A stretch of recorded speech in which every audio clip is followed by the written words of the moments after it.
اسلام ہو جائے۔ الحمدللہ رب العالمین والصلاة والسلام علی سید المرسلین اما بعد فاعوذ باللہ من الشیطان الرجیم بسم اللہ الرحمن الرحیم الصلاة والسلام علیک یا رسول اللہ وعلی آلک واصحابک یا حبیب اللہ الصلاة والسلام علیک یا نبی اللہ وعلی آلک واصحابک یا نور اللہ۔ مدنی چینل کے ناظرین، پروگرام قرآنی صورتوں کا تعارف، اس میں آپ کو خوش آمدید کہتے ہیں۔ الحمدللہ اس پروگرام میں بالترتیب قرآن مجید فرقان حمید کی صورتوں کا تعارف وہ جاری ہے، وہ بیان کیا جاتا ہے، اور آج ہم 25ویں پارے کی سورہ شورا کے حوالے سے کچھ باتیں انشاءاللہ سیکھنے کی کوشش کریں گے۔ 24ویں پارے تک کی مکمل صورتوں کا تعارف بیان ہو چکا ہے۔ 25ویں پارے کے ابتدا میں، آغاز میں ہی سورۃ الشورا ہے، اور شورا، اسی صورت کے اندر شورا کا باقاعدہ جو لفظ ہے وہ موجود ہے، اور شورا کا مطلب باہمی طور پر مشاورت ہے، باہمی طور پر مشاورت کرنا، مشورہ کرنا۔ اور نبی پاک صلی اللہ علیہ وآلہ وسلم نے صحابہ کرام علیہم رضوان سے باہمی معاملات اور کئی طرح کے معاملات میں آپ مشورہ کیا کرتے تھے۔ بس اوقات جنگی معاملات میں جو اس طرح کی مہارت رکھتے ہیں ان سے مشورہ فرماتے، کبھی آپ نوجوانوں سے مشورہ فرماتے، کبھی آپ اوورال سب سے ہی مشورہ فرمایا کرتے تھے۔ اور قرآن پاک میں اللہ رب العالمین نے نبی پاک صلی اللہ علیہ وآلہ وسلم سے ارشاد فرمایا وَشَاوِرْهُمْ فِي الْأَمْرِ، کہ ان سے مشورہ کرو، معاملے میں، کام اور معاملات میں ان سے مشورہ کرو۔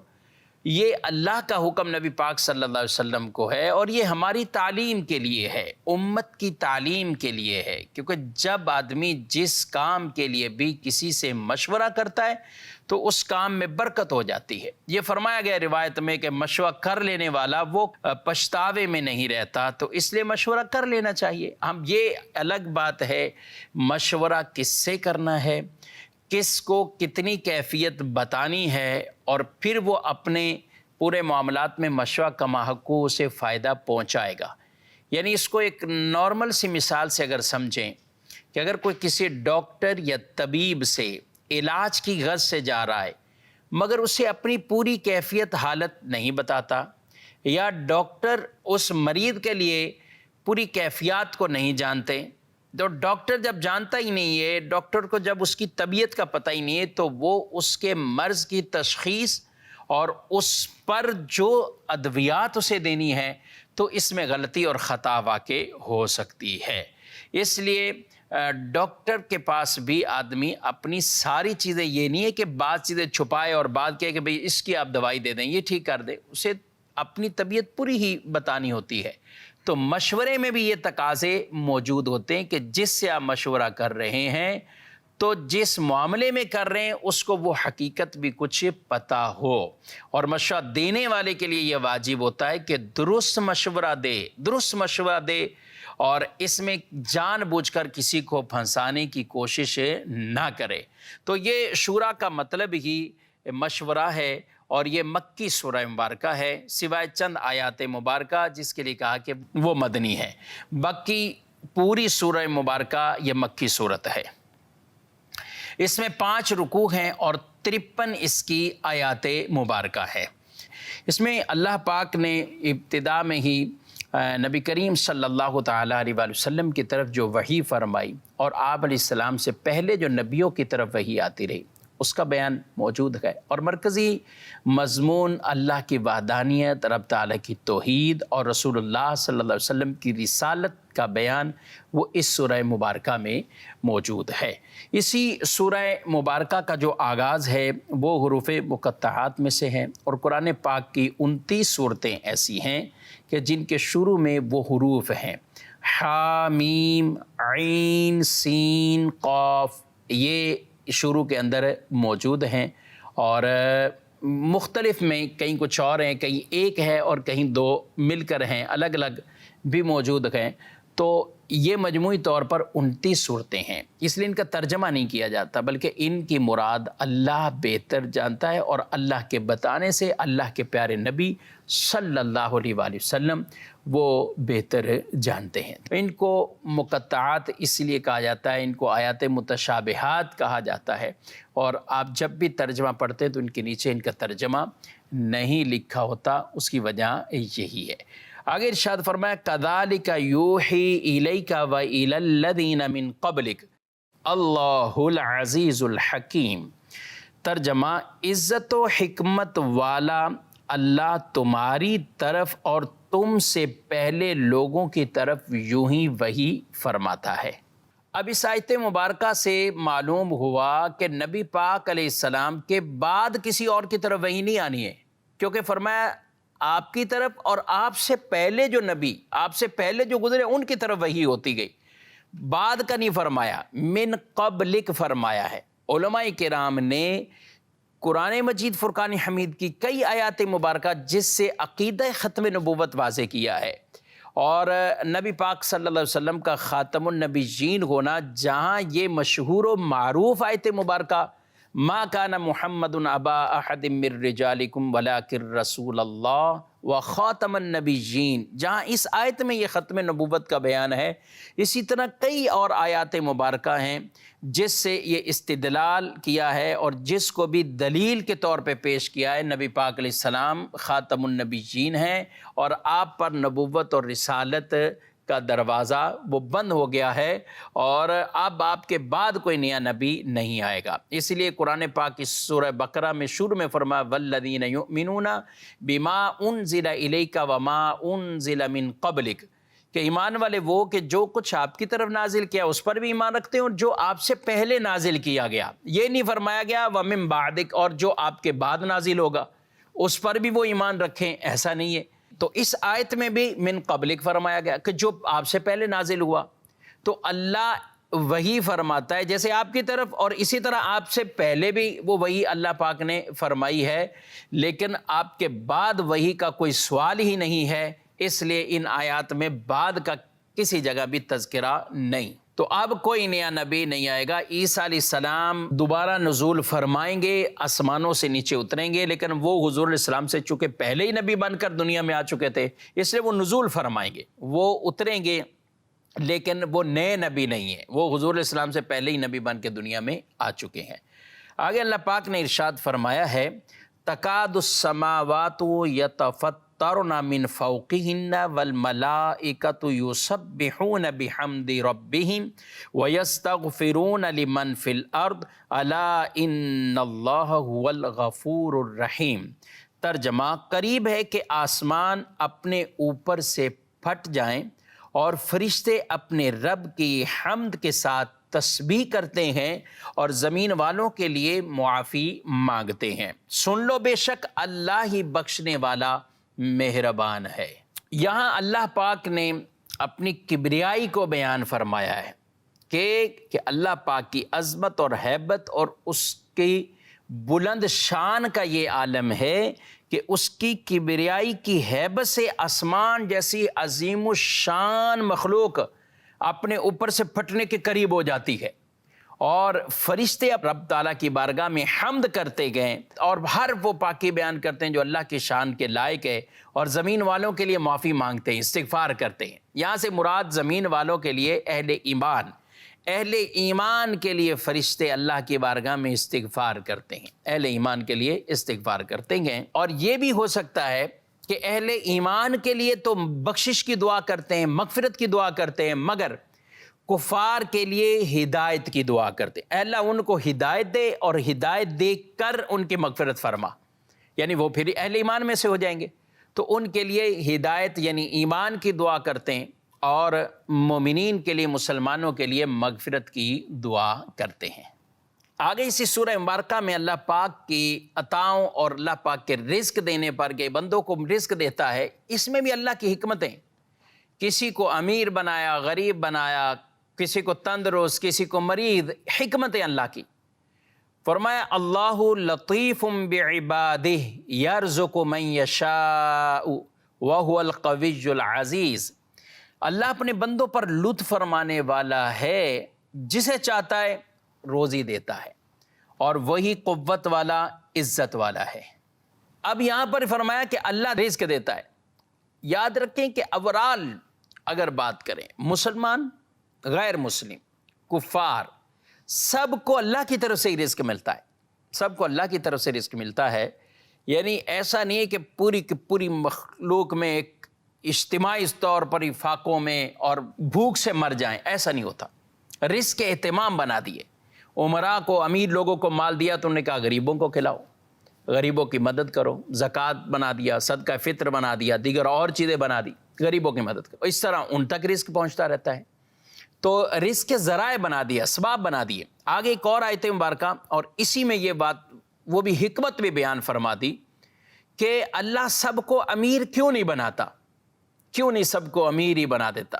یعنی آج سوچا یہ بھی امیر ہے، وہ بھی امیر ہے، سارے امیر ہوتے۔ اگر سارے امیر ہوتے تو زمین میں جھگڑے ہو جاتے، فساد ہو جاتے۔ قرآن میں اللہ نے فرمایا ہے، اسی سورہ مبارکہ میں فرمایا وَلَوْ بَسَطَ اللَّهُ الرِّزْقَ لِعِبَادِهِ لَبَغَوْا فِي الْأَرْضِ وَلَكِنْ يُنَزِّلُ بِقَدَرٍ مَا يَشَاءُ إِنَّهُ بِعِبَادِهِ خَبِيرٌ بَصِيرٌ۔ ترجمہ، اور اگر اللہ اپنے بندوں کے لیے رزق وسیع کر دیتا تو ضرور وہ زمین میں فساد پھیلاتے، لیکن اللہ اندازہ سے جتنا چاہتا ہے اتارتا ہے، بے شک اپنے بندوں سے خبردار ہے، انہیں دیکھ رہا ہے۔ تو اب اللہ نے اپنی حکمت سے، علم سے، اپنی مصلحتوں سے، کہ جس کو جتنا مقدر فرمانا ہے، اور آدمی سمجھے کہ اس کے حق میں وہی بہتر ہے۔ امیر بنایا اور غریب، کوئی غریب بنایا تو غریب یہ سمجھے کہ اس کے حق میں غربت ہی بہتر ہے۔ اور حدیث پاک میں بھی ارشاد فرمایا نبی پاک علیہ السلام نے کہ اللہ تعالیٰ فرماتا ہے، یعنی حدیث قدسی ہے، میرے بعض بندے ایسے کہ مالداری ان کے ایمان کی قوت کے باعث ہے، مالداری ان کے ایمان کی قوت کے باعث ہے، میں انہیں فقیر محتاج کر دوں تو ان کے عقیدے فاسد ہو جائیں۔ اور بعض بندے ایسے کہ تنگی اور محتاجی ان کے ایمان کی قوت کا باعث ہے، اگر میں انہیں غنی یعنی مالدار کر دوں تو ان کے عقیدے خراب ہو سکتے ہیں۔ اللہ اکبر۔ ہاں، یہ بات بالکل طے شدہ ہے۔ بعض اوقات آدمی ایسے گناہوں میں نہیں پڑتا کہ اس کے بعد مال ہی نہیں، ایسے گناہ میں نہیں پڑتا کہ اس کے بعد وہ تندرستی نہیں ہے، وہ صحت نہیں ہے، وہ اسباب نہیں ہے۔ تو یہ چیزوں کا نہ ہونا بھی انسان کے لیے اس زاویے کے اعتبار سے، اس مصلحت کے اعتبار سے یہ مفید ہے، یہ فائدے سے خالی نہیں۔ اور فرمایا کہ سارے امیر بن جاتے۔ اب بتائیے ناظرین، اگر سب امیر ہوتے تو ہمارے گھروں کے کام کاج کے لیے ملازمین، ڈرائیور اور آفیسز میں کام کرنے والے دیگر اور وہ کہاں رہتے؟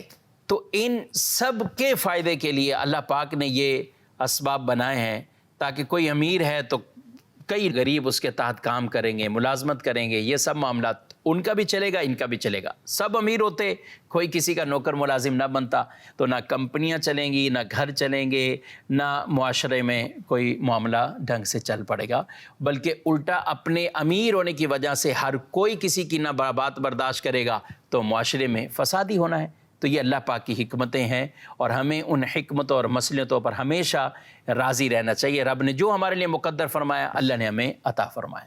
اگلی آیت میں ارشاد فرمایا من کان یرید حرث الآخرہ نزید لہ فی حرثہ ومن کان یرید حرث الدنیا نؤتہ منہا وما لہ فی الآخرۃ من نصیب۔ جو آخرت کی کھیتی چاہتا ہے تو ہم اس کے لیے اس کھیتی میں اضافہ کر دیتے ہیں، اور جو دنیا کی کھیتی چاہتا ہے تو ہم اسے اس میں سے کچھ دے دیتے ہیں، اور آخرت میں اس کا کچھ حصہ نہیں ہوتا۔ مطلب یہ ہے کہ آدمی آخرت کو چاہے، اپنے نیک اعمال میں ایسا اخلاص پیدا کرے، تو یہ جو آخرت چاہتے ہوئے نیکی اور یہ ساری چیزیں طلب کرتا ہے تو اللہ اس کے ثواب میں بھی اضافہ فرما دیتا ہے، اور جس نے دنیا کو ہی اس کے لیے بنا لیا تو پھر وہ اتنا ہی ملے گا اس کو، جو اس کا نصیب، جو اس کا حصہ ہے مقرر، وہ اتنا ہی، اس سے زیادہ نہیں۔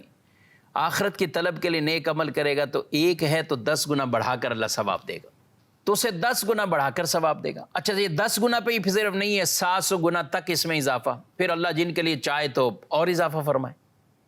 لیکن اگر کوئی انہیں نیکیوں کو مقصد دنیا بنا لے تو فرمایا دنیا تو اس کو اتنی ملے گی جو اس کا جتنا مقرر شدہ ہے وہی ملے گا۔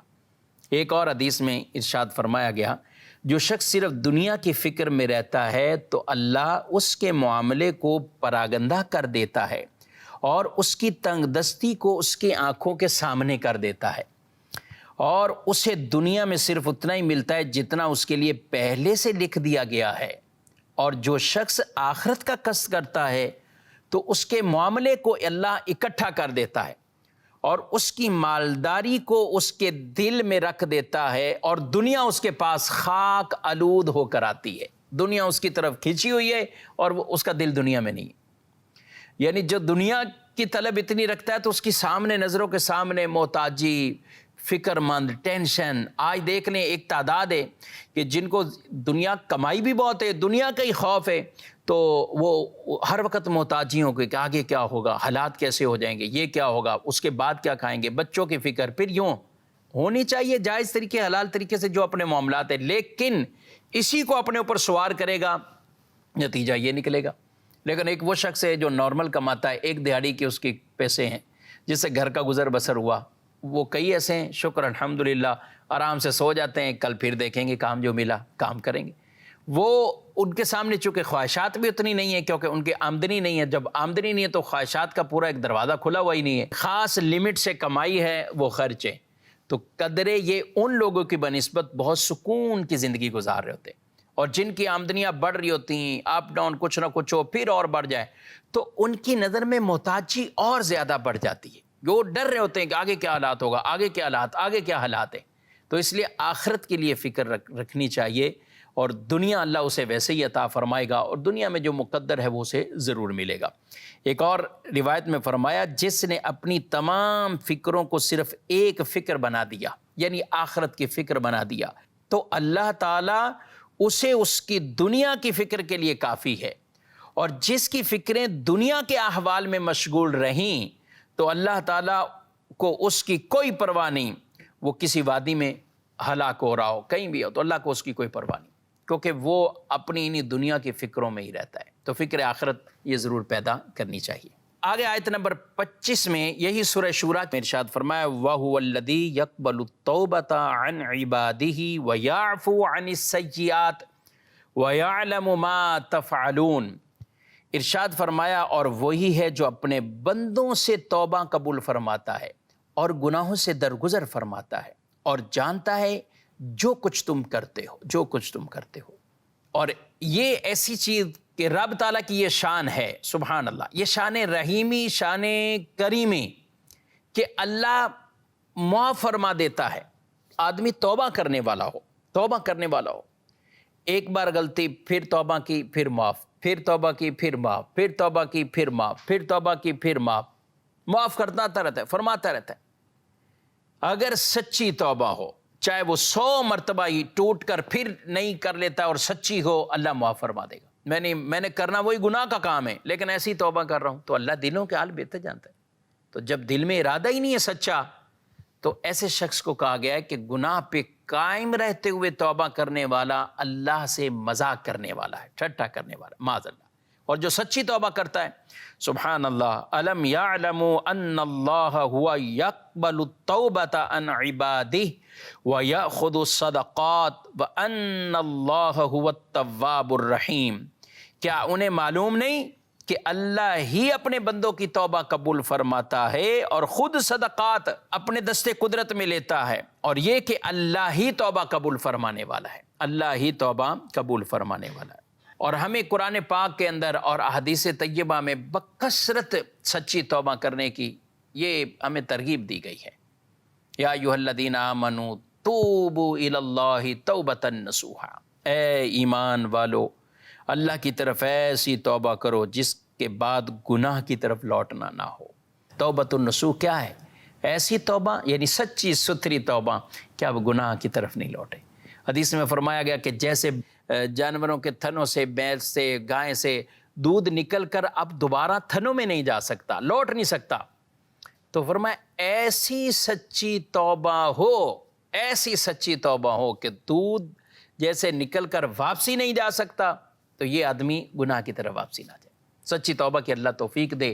یہ ایسی چیز اللہ نے بنائی ہے کہ ہر صغیرہ کبیرہ گناہ سچی توبہ سے معاف فرما دیتا ہے۔ کفر اور شرک سے بھی کوئی توبہ کرے تو اللہ اس کے کفر اور شرک کے گناہ کو بھی معاف فرما دیتا ہے، ہو سچی توبہ۔ اور اسی سورہ مبارکہ کی آیت نمبر 30 میں اللہ پاک نے فرمایا وَمَا أَصَابَكُم مِّن مُّصِيبَةٍ فَبِمَا كَسَبَتْ أَيْدِيكُمْ وَيَعْفُو عَن كَثِيرٍ۔ فرمایا اور تمہیں جو مصیبت پہنچی وہ تمہارے ہاتھوں کے کمائے ہوئے اعمال کی وجہ سے ہے، اور بہت کچھ تو وہ معاف فرما دیتا ہے، بہت کچھ تو وہ معاف فرما دیتا ہے۔ اب یہاں پر مصیبتیں کیوں آتی ہیں تو ان میں اسباب بیان کیے گئے کہ ایک سبب تو یہی ہے آدمی کے اپنے ہی ہاتھوں کے کرتوت، یعنی اعمال ایسے ہیں کہ جن کی وجہ سے وہ مصیبتیں آتی ہیں۔ اور پھر فرمایا وَيَعْفُو عَن كَثِيرٍ، بہت سے ایسے کہ اللہ درگزر فرما دیتا ہے، یعنی ہر گناہ پر، ہر غلطی اور مسٹیک پر سزا فوراً ملتی رہے تو یہ تو بہت ایک طویل، یعنی جو سمجھے کہ بیماریاں ہی اور پریشانیاں اور مصیبتیں ہی ہوں، لیکن اللہ اپنی رحمت سے معاف بھی فرماتا ہے، اللہ معاف فرما دیتا ہے، بہت سی میں معاف فرما دیتا ہے۔ جو پہنچی ہیں اسے تصور بنائے کہ یہ ہمارے ہاتھوں کی کمائی ہے۔ رسول اللہ صلی اللہ علیہ وسلم نے فرمایا کہ اللہ ارشاد فرماتا ہے اے لوگو، تمہارا رب فرماتا ہے اگر میرے بندے میری اطاعت کرے تو میں انہیں رات میں بارش سے سیراب کروں گا اور دن میں ان پر سورج کو طلوع کروں گا اور انہیں کڑک کی آواز تک نہ سناؤں گا، اگر میرے بندے اطاعت کریں۔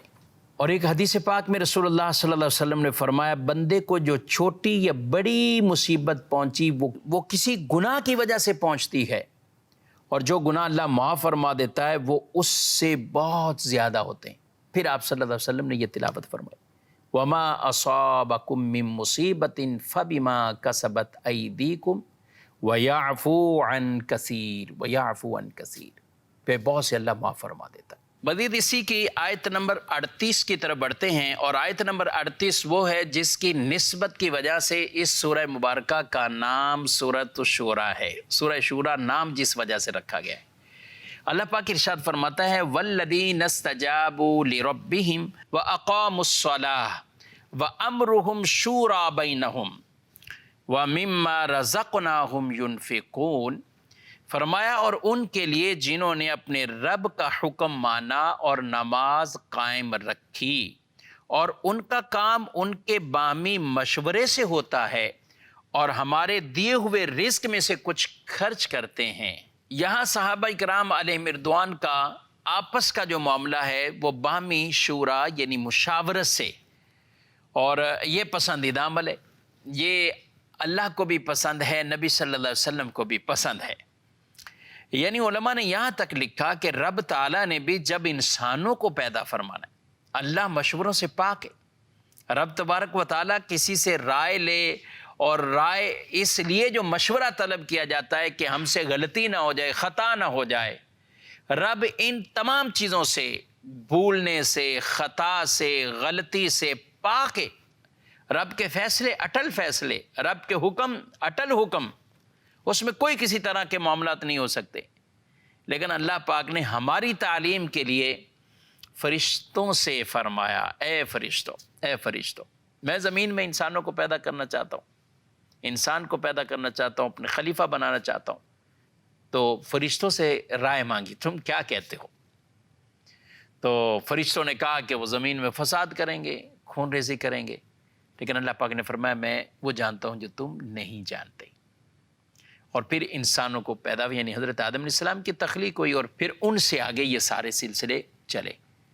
تو پھر دیکھ لیں روح زمین پر اگر نافرمانیوں والے لوگ ہیں تو پھر کروڑوں اربوں وہ لوگ ہیں کہ جو اللہ کی بارگاہ میں سجدہ کرنے والے ہیں، تسبیح کرنے والے ہیں، اللہ سے معافیاں مانگنے والے ہیں، استغفار کرنے والے ہیں۔ اور جب مخلوق اسی طرح اللہ کی بارگاہ میں آتی ہے، روایات میں آتا ہے کہ رب تعالیٰ فرشتوں کے سامنے فخر فرماتا ہے اور انہیں کہتا ہے دیکھو تم تو یہ کہتے تھے کہ یہ فساد کریں گے، یہ کریں گے، یہ میری بارگاہ میں چکے ہوئے ہیں، یہ چکے ہوئے ہیں میری بارگاہ میں۔ تو رب تعالیٰ جو کہ مشورے سے پاک ہے، لیکن فرشتوں سے اللہ نے فرمایا ہے۔ تو علماء کرام نے ان آیات کے تحت یہ چیزیں لکھی. اسی طرح وَشَاوِرْهُمْ فِي الْأَمْرِ، نبی پاک علیہ السلام سے جو کہا گیا کہ آپ بھی مشورہ کریں، اپنے اصحاب سے مشورہ کریں. اور جس سے مشورہ کیا جاتا ہے دل اس کا نرم ہو جاتا ہے اس کے لیے، اور ایک انسیت سی پیدا ہو جاتی ہے. اور جب آپ نے کوئی ایسا معاملہ، آپ گھر کے اندر بھی دیکھ لیں کہ جن گھروں میں اگر یہ ماحول ہے کہ گھر کا بڑا سربراہ رائے مشورے سے کام کرتا ہے، گھر میں محبت، اور اگر وہ رائے مشورے سے کام نہ کرے تو پھر لوگ کہتے ہیں یار یہ تو فیصلہ اپنا سنا دیں گے، یہ تو اپنا فیصلہ سنا دیں گے. تو اس لیے باہمی رائے مشورے کے بعد کوئی بات کام کی جاتی ہے تو اس میں برکت پیدا ہو جاتی ہے، اور یہ کرنا چاہیے. رسول اللہ صلی اللہ علیہ وسلم کی حدیث ہے، جب تمہارے حاکم اچھے لوگ ہوں، تمہارے مالدار سخی لوگ ہوں، اور تمہارے کام باہمی مشورے سے طے ہوں، تو فرمایا زمین کے ظاہر یعنی اس کے اوپر رہنا یہ زیادہ بہتر ہے بنسبت اس کے کہ زمین کے اندر چلے جاؤ. اور اگر تمہارے حاکم شریر لوگ، تمہارے مالدار بخیل لوگ، اور تمہارے معاملات عورتوں کے سپرد ہو جائیں، تو فرمایا پھر اس وقت زمین کا پیٹ تمہارے لیے اس کے ظاہر سے بہتر ہے. یعنی پھر آپ زمین کے اندر چلے جانا یہ تمہارے لیے بہتر ہو جائے گا جب حاکم شریر ہوں اور مالدار بخیل ہوں اور معاملات عورتوں کے سپرد ہو جائیں، معاملات عورتوں کے سپرد. تو اس لیے باہمی طور پر آپس میں مشاورت کر کے معاملات طے کرنے چاہیے. اچھا، ایک اور آیت مبارکہ آ گئے 49 اور 50 نمبر آیت مبارکہ. سبحان اللہ، کمال کی آیت مبارکہ، کمال کا حکم.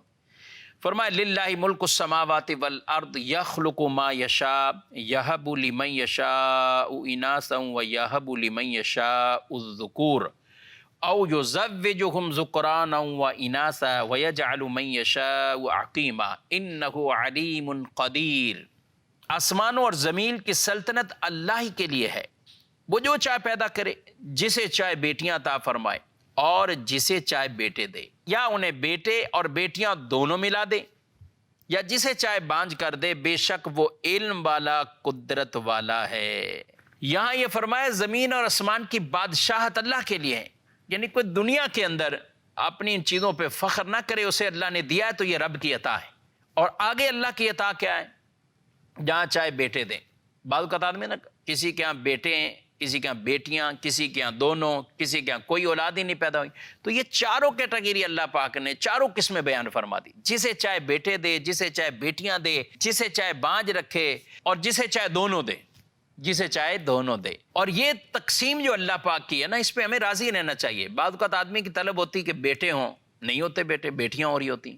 بعض اوقات وہ سوچتا ہے بیٹیاں ہوں، کوئی ایسے بھی ہیں جو کہتے ہیں بیٹی ہو، بیٹی کوئی نہیں ہے، تو بیٹیاں نہیں ہو رہی ہوتی، ان کیا نہیں ہوتی. اچھا، یہ تقسیم حضرت شعیب علیہ السلام، حضرت لوط علیہ السلام، یعنی اگر ہم دیکھیں تو قرآن پاک میں ان کے واقعات بھی ہیں. ان کا بیٹیاں تھیں، صرف بیٹے نہیں تھے. حضرت ابراہیم علیہ السلام کے ہاں بیٹے تھے، بیٹی کوئی نہیں تھی. ہمارے نبی صلی اللہ علیہ وسلم کو اللہ پاک نے بیٹے بھی دیے، بیٹیاں بھی دی.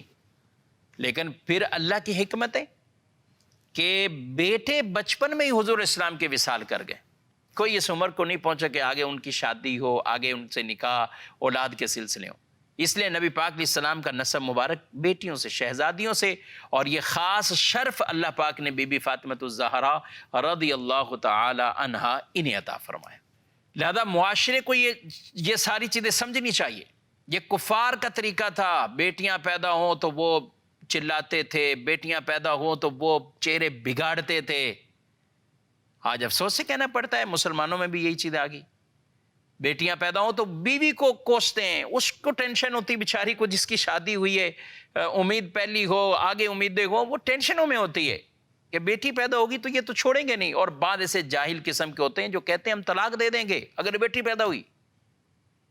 اور ایسے واقعات ہوتے ہیں، اخبارات میں چھپتے ہیں بعض اوقات کہ ابھی ولادت ہوئی ہے، ابھی بیوی ہاسپٹل میں ہے، بیٹی کا پتہ چلا، وہیں طلاق دے دی. معاذ اللہ ثم معاذ اللہ. کیسے لوگ ہو؟